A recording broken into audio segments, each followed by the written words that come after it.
2025 current affair का next topic है Bharat Bangladesh transshipment सुविधा।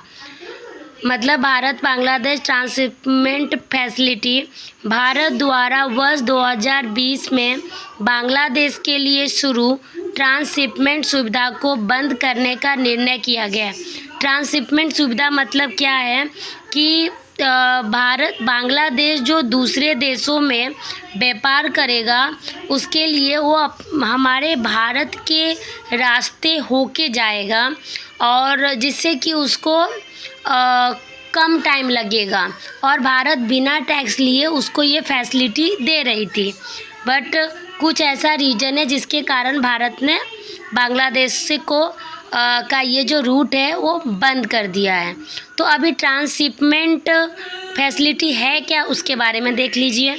तो ट्रांसशिपमेंट सुविधा का अर्थ एक देश को दूसरे देश के माध्यम से अपने माल या वस्तुओं को तीसरे देश तक पहुंचाने की अनुमति देना है। मतलब कि हमारा जो भारत है वो बांग्लादेश को उसकी जो वस्तुएं हैं उसकी जो माल है उसको दूसरे देश जैसे कि नेपाल, भूटान ये सब देशों में पहुंचाने की अनुमति देता था।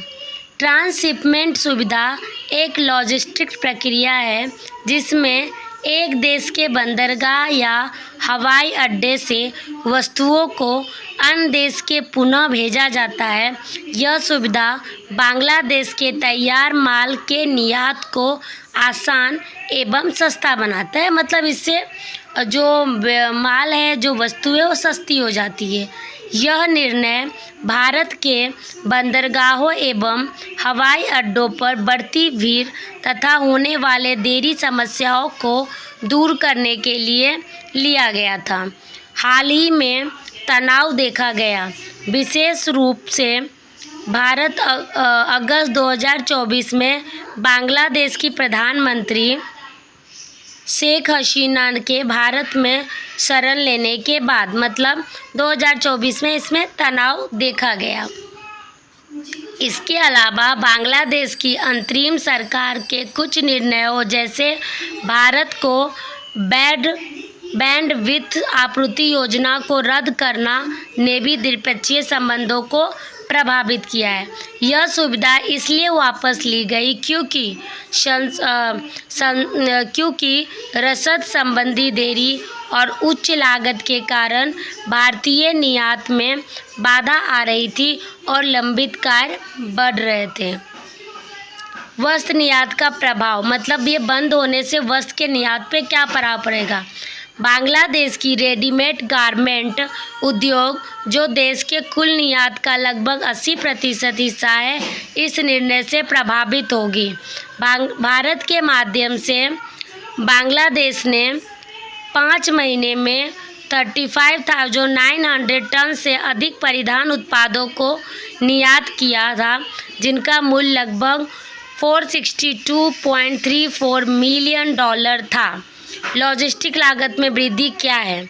भारत के माध्यम से ट्रांसशिपमेंट की सुविधा समाप्त होने से बांग्लादेश को वैकल्पिक मार्गों का उपयोग करना पड़ेगा जिससे लॉजिस्टिक लागत में वृद्धि होगी और प्रतिस्पर्धात्मक असर पड़ेगा। मतलब अभी भारत ने उनका रास्ता बंद कर दिया है जिससे वो लॉन्ग रूट का यूज करेंगे और लॉन्ग रूट का यूज करने से उनको ज़्यादा टैक्स देना पड़ेगा जिससे उनकी वस्तुएं महंगी हो जाएगी।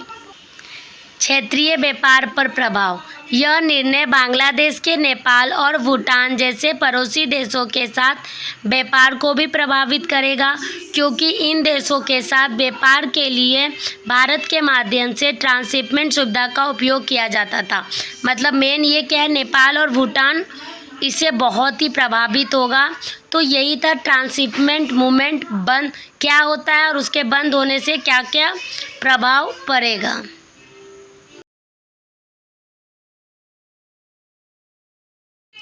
दो 2025 का नेक्स्ट करंट अफेयर है व्यापार युद्ध एवं संबंधित पक्ष means trade war and related issues. मतलब जैसे और वॉर होते हैं वैसे ट्रेड वॉर भी होता है। तो क्या होता है और क्या क्या इश्यूज क्रिएट होते हैं उसके बारे में देखते हैं। अमेरिका द्वारा 5 अप्रैल 2025 से विश्व के विभिन्न देशों पर लागू रेसिप्रोकल टैरिफ को 9 अप्रैल की घोषणा में अगले 90 दिनों के लिए स्थगित कर दिया गया है, जबकि चीन पर टैरिफ की दर को बढ़ाकर 125% कर दिया गया है। इससे व्यापार युद्ध के एक नए दौर की शुरुआत हो गई है। मीन्स क्या है ना कि अमेरिका अभी थोड़ा भड़का हुआ है, और अमेरिका के जो प्रेसिडेंट है डोनाल्ड ट्रंप, उसने क्या किया है कि वो इंडिया पे भी टैरिफ बढ़ा रहे थे, पर इंडिया पे टैरिफ बढ़ाने का थोड़ा 90 दिन के लिए उन्होंने स्थगित किया है, बट चाइना पे उन्होंने 125% टैरिफ बढ़ा दिया है। अभी रेसिप्रोकल टैरिफ क्या होता है? रेसिप्रोकल टैरिफ या पारस्परिक शुल्क एक व्यापार नीति है जिसमें एक देश दूसरे देश द्वारा अपने उत्पादों पर लगाए गए शुल्कों के बराबर शुल्क लगाता है। मतलब एक देश दूसरे देशों पर टैक्स लगाता है, तो इसी से व्यापार युद्ध शुरू हो जाता है, मतलब ट्रेड वॉर शुरू हो जाते हैं। ट्रेड वॉर क्या है?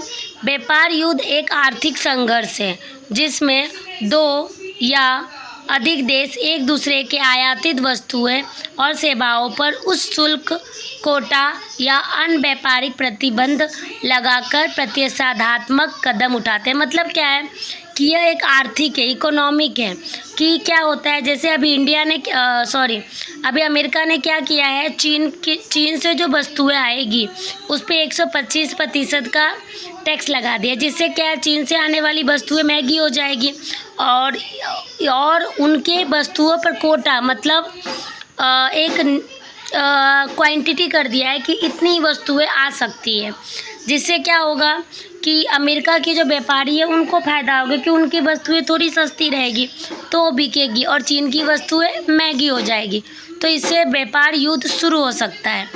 यह संरक्षणवाद की नीति के तहत किया जाता है। इसका भी पॉलिसी ऑफ प्रोटेक्शनिज्म से।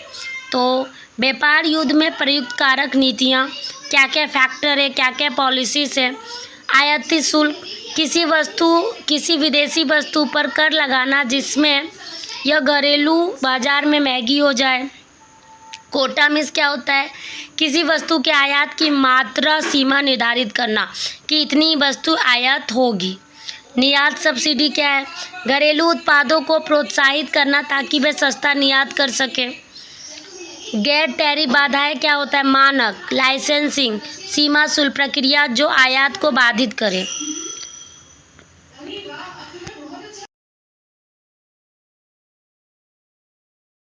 दो 2025 करंट अफेयर का नेक्स्ट टॉपिक है प्रत्यार्पण अधिनियम 1962, एक्सट्रेडिशन एक्ट 1962। ये क्या है इसके बारे में देखते हैं।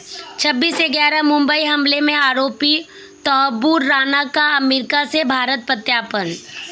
अभी तहब्बुर राना जो 26/11 के मेन आरोपी थे उनका प्रत्यार्पण हो गया अमेरिका से भारत। अभी ये तो आपका करंट अफेयर है, पर मेन प्रत्यार्पण क्या होता है उसको बोलते हैं इंग्लिश में एक्सट्रेडिशन। यह एक कानूनी प्रक्रिया है जिसमें एक देश दूसरे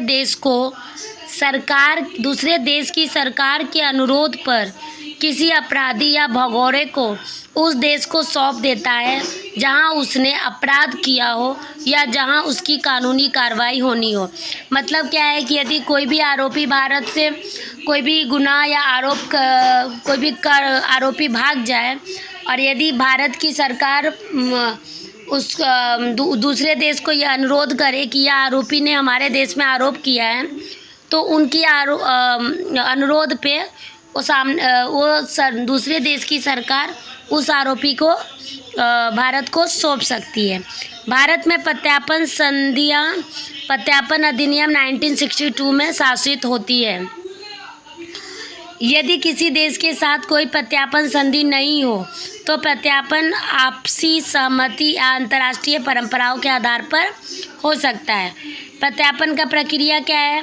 पहले विदेश मंत्रालय में इसकी नोटिस दिए जाएंगे, फिर विदेश मंत्रालय गृह मंत्रालय को भेजेगा, गृह मंत्रालय उसको मजिस्ट्रेट को भेजेगा। मजिस्ट्रेट की सिफारिश के आधार पर केंद्र सरकार अंतिम निर्णय लेती है। ये प्रत्यापन की पूरी प्रक्रिया है। तो यही प्रत्यापन के बारे में कुछ इम्पोर्टेंट पॉइंट थे। चलिए तो मिलते हैं नेक्स्ट करंट अफेयर के साथ।